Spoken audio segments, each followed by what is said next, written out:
네, 대전 유성을 황정아 의원입니다. 네, 질의를 시작하기에 앞서서 대한민국 과학기술 R&D의 심장인 정부출연연구소를 이끌고 계신 출연연 원장님들의 노고와 헌신에 깊은 감사를 드립니다.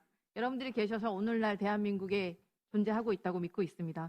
그리고 제가 과학자의 꿈 2023년, 24년에 과학기술계 현장을 강타한 R&D 예산 폭거의 여파가 물론 현장에 많은 연구자들한테도 깊은 상을 남겼지만 가장 큰 후과는 청년들이라고 생각하고 있습니다. 이공계 학생과 청년 연구자들에게 깊은 상흔을 남겼습니다. 저 또한 그 청년 연구자들의 선배로서 그리고 동료로서 그 기간 동안 깊은 자괴감과 분노를 느꼈습니다. 여기 자리에 앉아 계신 분들, 학생들의 절망과 우려를 누구보다도 많이 깊이 느끼셨을 거고 저와 비슷하게 생각하셨을 거라고 믿습니다. 올해 지금 한강 작가가 노벨 문학상을 받으면서 온 국민의 자긍심이 매우 높아졌습니다. 그래서 다음에는 과학 분야 노벨상이 나오면 좋겠다라고 다들 생각하고 계시는데 현재 과학기술계가 처한 현실이 어떻습니까?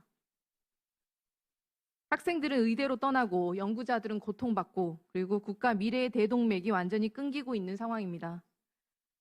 이광영 총장님께 질의드리겠습니다. 지난 3년간 의대 진학이라는 사유로 국가과학기술의 산실인 카이스트를 떠난 학생들이 얼마나 되는지 아십니까?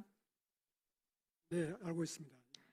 최근 3년간 의대 진학 사유로 자퇴한 학생이 182명이나 됩니다. 너무 안타깝습니다. 더군다나 올해는 의대 증원과 맞물려서 학생 유출이 더 심화될 것으로 예상되지 않습니까? 이 중에 졸업을 앞둔 3학년 이상의 학생들도 있고 3, 4학년 학생들도 있고 석박사 학생들까지도 포함되어 있습니다. 이게 시사하는 바가 뭐겠습니까? 과학자의 꿈을 유지하기가 어렵다는 뜻입니다. 우리나라에서는. 이공계 인재들이 그동안 투자해온 시간과 꿈을 포기하면서까지 돌아서는 근본적인 원인, 이공계에서는 미래가 보이지 않는다는 절망스러운 현실 때문이 아니겠습니까?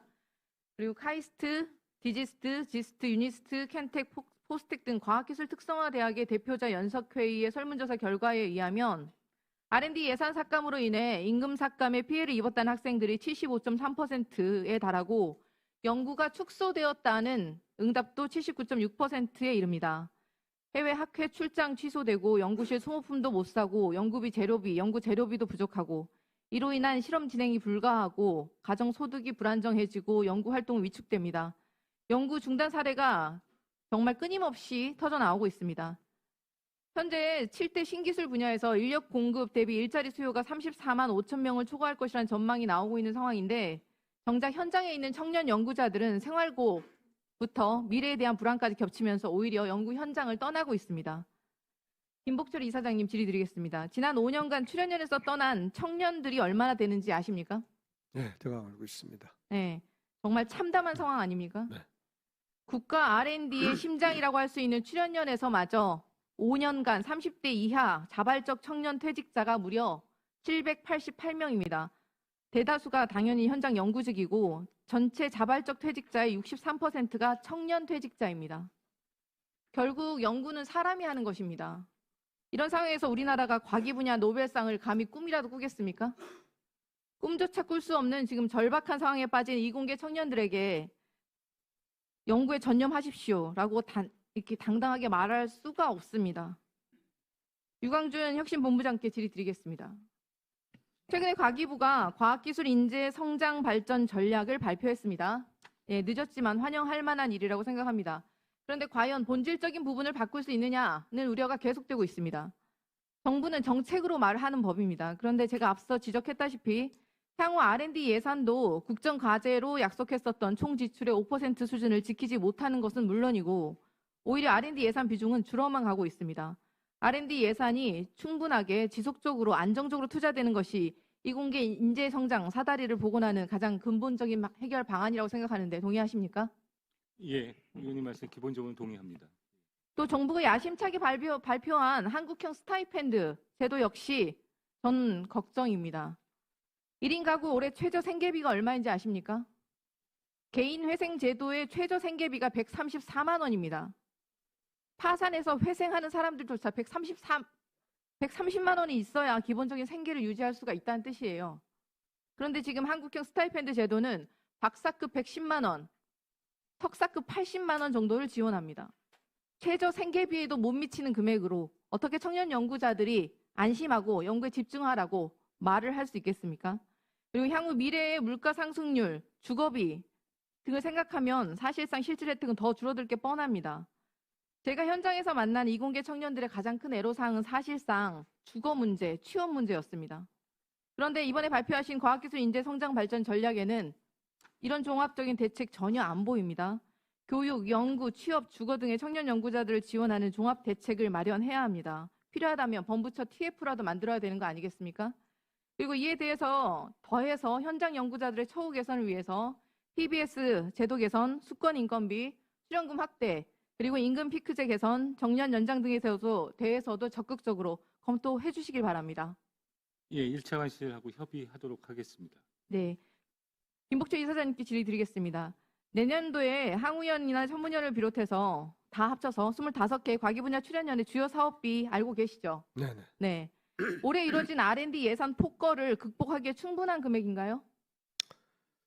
뭐 충분하지는 않지만 지금 많이 이제 좀 회복이 돼가고 있는 상황이라 또 열심히 또 예산 확보에 노력하겠습니다. 표에 보시는 것처럼 2014년도 올해 주요 사업비는 전년 대비 무려 3천억 원이나 삭감되었습니다.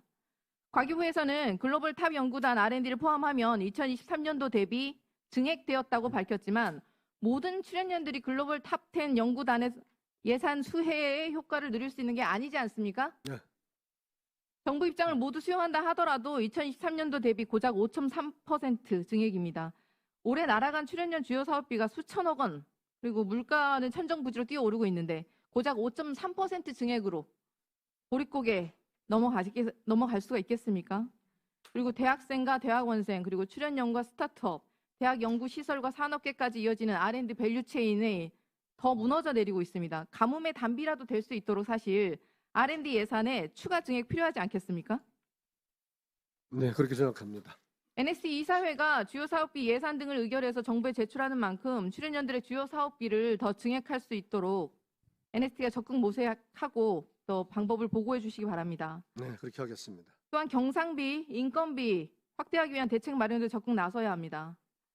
한국과학기술원 올해 1월에서 7월까지 국가녹색기술연구소를 제외한 24개 출연연이 납부한 전기료 총액이 614억 7천만 원에 달합니다. 월 평균 87억 8천만 원, 21년 동기 대비 54.5%나 증액. 이게 전기세가 너무 많이 나온다. 한국과학기술정보연구원은 지난해 전력 단가 상승으로 글로벌 대용량 데이터 허브 센터 시스템을 일시 중단하기까지 하고, 반면 내년 24곳이 할당받은 경상비 예산 총합이 838억 3,400, 2021년 동기 대비 오히려 57억 원 감소했습니다.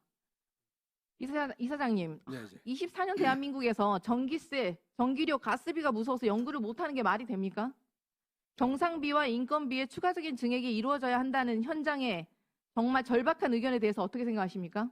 동의하십니까? 예, 동의합니다. 단순히 예산을 증액하는 것뿐만이 아니라 향후 제도를 좀 개선을 해야 될 것 같습니다. 중장기적으로 경상비 부담 완화 방안을 찾아야 지속 가능할 것 같아요. 네네. 현행 전기료가 2023년 킬로와트 시당 일반용이 169.5원이고 주택용이 149.8원, 산업용이 153.7원, 교육용이 138.8원 순으로 낮아지는데, 대한민국의 미래를 견인하고 있는 연구 분야의 특수성을 고려해서 연구용 전력요금제 체계를 신설해서 연구시설, 대형 연구시설에 사용하는 전기세, 전기료만이라도 체계적으로 낮추는 게 좋을 것 같습니다. 이러한 연구용 요금 체계 도입에 대해서는 어떻게 생각하십니까? 과거에 이 제도가 있었습니다. 네. 있었다가 지금 중간에 다시 이제 원복이 됐는데 꼭 필요하다고 생각합니다. 유광준 혁신본부장님께 질의드리겠습니다. 유상임 장관 취임 이후에 출연연들과의 소통을 늘리기 위해서 노력하고 계신 거 알고 있습니다. 만시지탄이지만 환영할 만한 일입니다. 다만 R&D 예산 폭거를 회복하기에는 아직 많이 부족합니다. 출연연의 R&D 예산을 확대하고 현장 연구자 처우 개선, 방안 마련하고 전기료, 가스비 걱정 없이 연구자들이 연구를 좀 할 수 있는 대한민국이 되어야 글로벌 기술 패권 경쟁에서 우리나라가 승리할 수 있습니다. R&D 예산, 경상비 증액 적극 추진해 주시겠습니까? 예, 국회에서 논의해 주시면 저희도 잘 살펴보도록 하겠습니다, 의원님. 예,